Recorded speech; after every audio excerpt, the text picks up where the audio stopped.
Aha.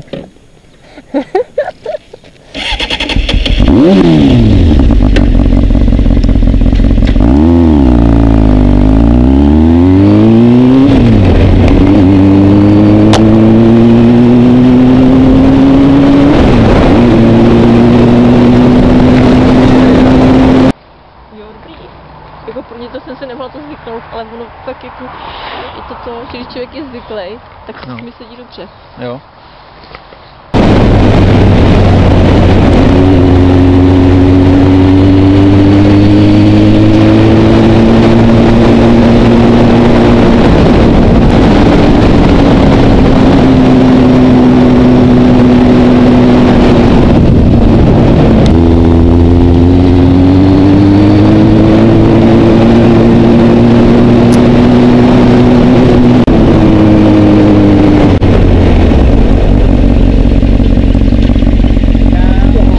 Ale tamhle u tomu baráčku to nechce, toho bílýho. Jo, tohle je. Jo. Jo.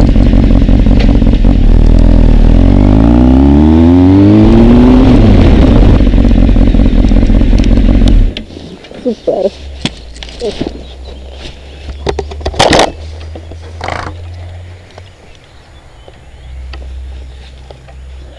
Dobrý výlet.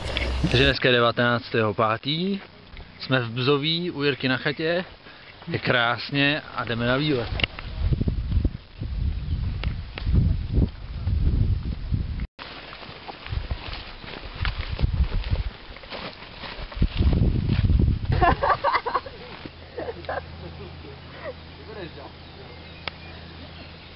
Hej ryby, kde jste? Žerte je! Kde nějaký žabožral? Jo? Ty to nemáš žádný na počtu. Jeď, kámo, jeď.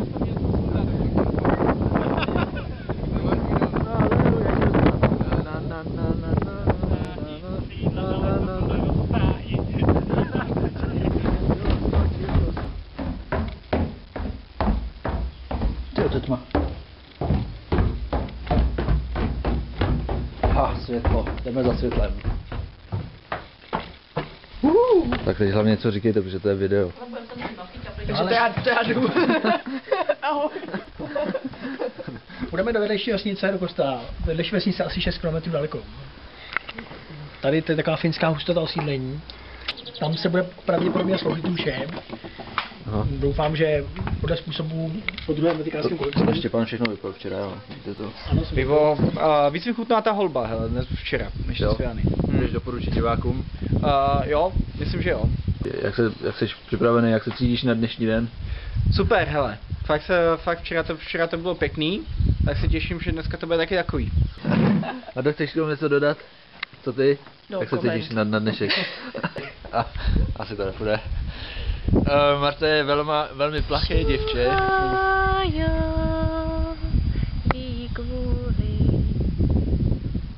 Matičkého ráda a matičku svou hledám.